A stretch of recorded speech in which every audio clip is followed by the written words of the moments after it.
The public beta for iOS 27 officially released 2 days ago, so today I'm going to get it on my iPhone 12.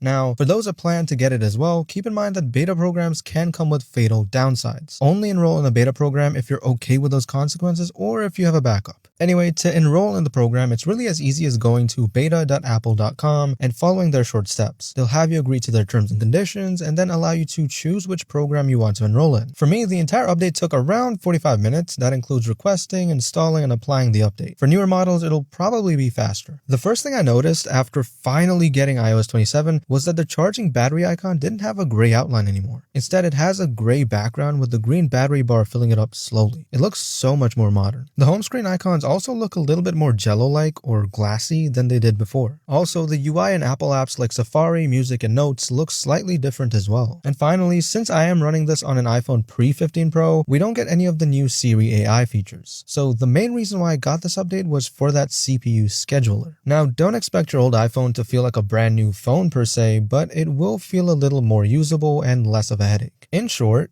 it works. Apple promised 30% faster application load times, and you can technically feel it. It's not going to wow you, but it does feel faster when it comes to loading apps. The small UI tweaks do also add a slightly fresh feel, but most of the big features are reserved for the 15 Pro or higher. For example, Siri. Siri looks the same. They didn't bother at least changing how Siri looks on older phones, even if she's just as useless as before. I mean, come on, Apple. You could have at least given us a visual change with Siri. So, is it worth updating your older iPhone to the iOS 27 beta, and is the performance difference really that huge? Honestly, that's kind of hard to determine. It does feel slightly faster, but it's not brand new type of fast. It feels the same for the most part, but in certain areas where it may have been irritatingly sluggish before, it does feel much faster. So, if that little bit of speed means a lot to you and you don't care for new features too much, go for it. But remember the risks of a beta program. Otherwise, I'd say wait it out till the official release in September. You'll get the same or maybe better performance with a more stable and reliable release. Anyway, let me know what your final decision is in the comment section below, and I would really appreciate a like. Thanks for watching, and I'll see you guys in the next one.